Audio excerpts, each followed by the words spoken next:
भैया, इतनी रात को पानी पूरी की दुकान खोल कर बैठे हो? कोई ग्राहक आता है क्या? मेरी दुकान रात में ही खुलती है और जो कोई भी रात को भूख से परेशान होकर भटकता हुआ आता है उसे मैं पानी पूरी खिलाता हूँ। ठीक है भैया, फिर फटाफट मुझे 3 प्लेट पानी पूरी खिला दो, बहुत जोर की भूख लगी है। 3 प्लेट क्या, 4 प्लेट खाओ, 4 प्लेट।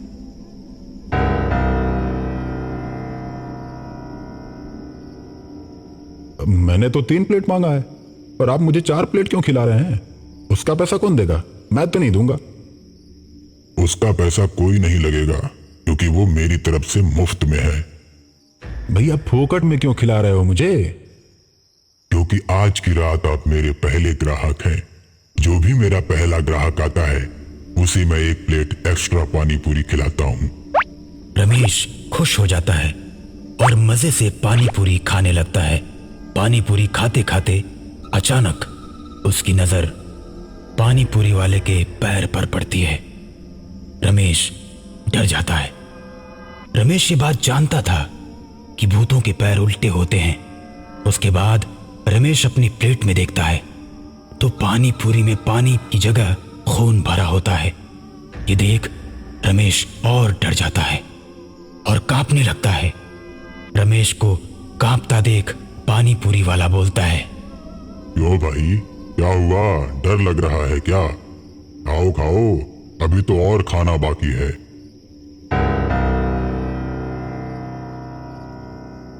इतना बोलते ही उस आदमी का चेहरा बदलने लगता है। उसकी आंखें लाल और बड़ी हो जाती हैं।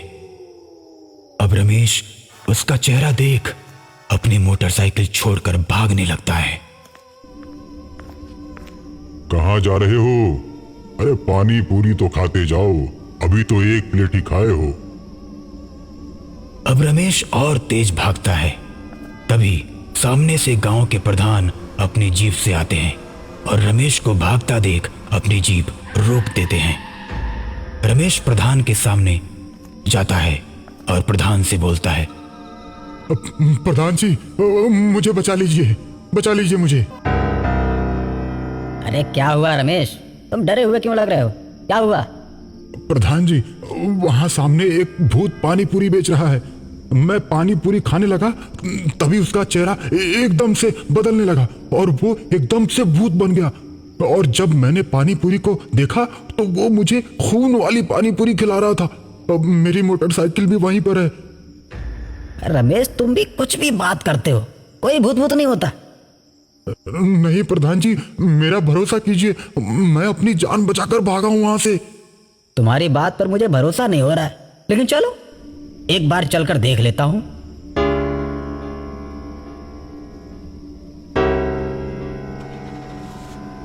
रमेश जीप में बैठकर प्रधान को पानी पूरी के ठेले वाली जगह पर ले जाता है।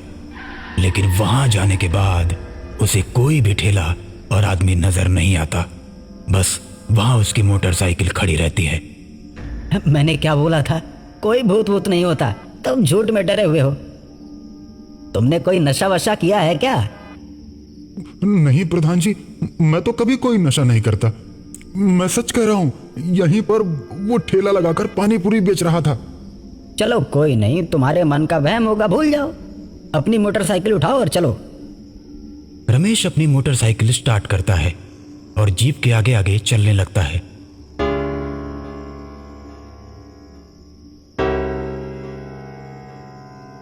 कुछ दूर चलने के बाद रमेश को आगे कुछ दिखाई देता है। अचानक वो अपनी मोटरसाइकिल रोक देता है। रमेश को रुकता देख प्रधान भी अपनी जीप रोक देता है। अरे अब क्या हुआ? रुक क्यों गए? चलो। रमेश डरते हुए बोलता है, प्रधान जी, सामने से कोई आ रहा है।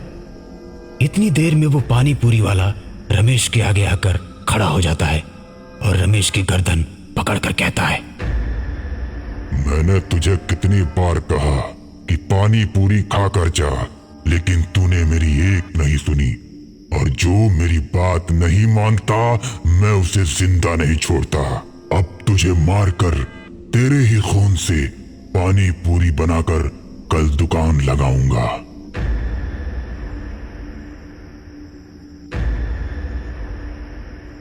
इतना कहकर भूत रमेश को मार देता है। अब भूत को देखकर प्रधान डरकर जीप छोड़कर उल्टे पैर भागने लगता है और तभी प्रधान के आगे वो भूत खड़ा हो जाता है और उससे बोलता है, क्यों प्रधान, तू तो अपने आप को बहुत बड़ा महान समझता है। तुझे क्या लगा कोई भूत भूत नहीं होता? मुझे छोड़ दो भूत जी, मुझे छोड़ दो। मैं अब कभी भी आपका अपमान नहीं करूंगा। अरे मेरा सम्मान ही कब है जो तू मेरा अपमान नहीं करेगा? सारी दुनिया मुझसे डरती है, मुझे किसी के सम्मान की जरूरत नहीं। अब तो तुझे मरना ही पड़ेगा। कल दोनों के खून से मैं बहुत बड़ी पानी पूरी की दुकान लगाऊंगा।